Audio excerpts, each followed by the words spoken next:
So how many years have you seen this birding happening in the US? How long have you witnessed it for your own self? Oh, since I came here. Since I came here, I have witnessed this situation, but I've never gotten into it.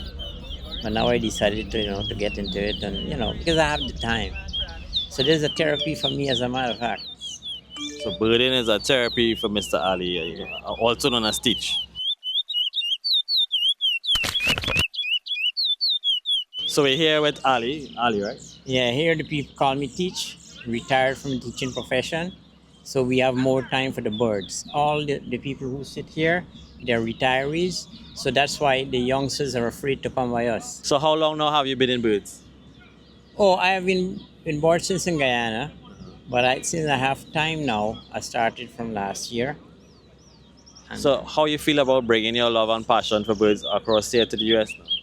well, bringing that passion and love, you have time. When you have time, you can do anything, right?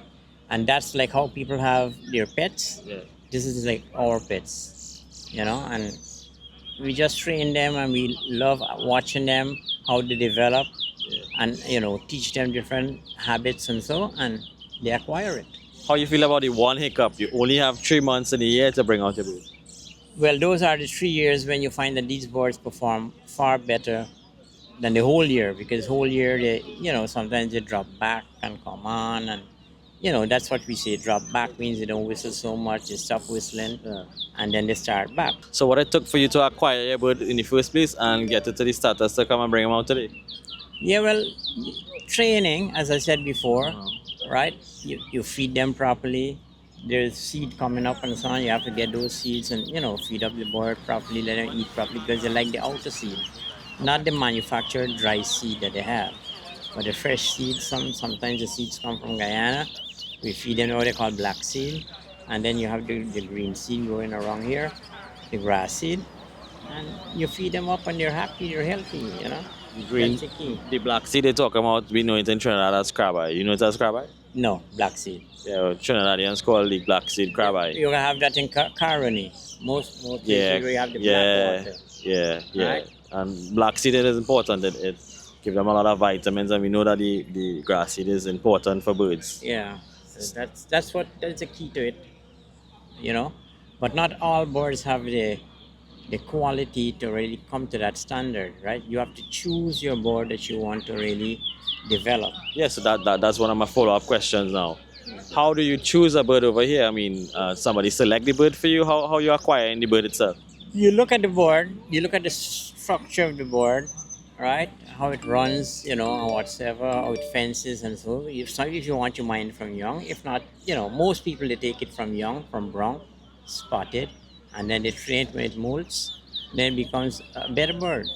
You with you that the bird has to appreciate you. Sometimes you push your finger in the cage, it jumps on your finger. You call it, it comes to you. These are not the bird like that, right? That kind of bird where they come to you like pets, and so afterwards these birds get so attached to you. You know. How you feel as a Caribbean man now seeing your culture here in the US? Yeah, well, we maintain our culture because Richmond Hill is predominantly Guyanese, and I see some Trinidadians around too. Because as a matter of fact, I am married to a Trinidadian. So, there's a mix. And the culture of the Trinidadian and the Guyanese are almost the same. So They're mine boards, but Trinidadians bring their boards, but there's a different whistle that they train it with. uh, Then the Guyanese, they train it a different whistle, so they can tend to back off. okay, so I have a serious question for you to ask all birdmen. Mm. Is it the bird or is it the birdman? It's the boardman behind the board. Birdman behind the bird. Yeah, See, you so get people see the a boardman. different answer here. People see the boardman and they know, well, he has quality bird. So there's a inner fear to really race against that board, you know, because they know the boardman can train the board properly. Yeah. So we're just here moving around and meeting the people, and getting real experience here in the US. And it was nice meeting you, Mr. Ali. Nice talking to you too. And, Wish you guys all the best. BirdmanTT, bringing you the best in birding around Trinidad and Tobago.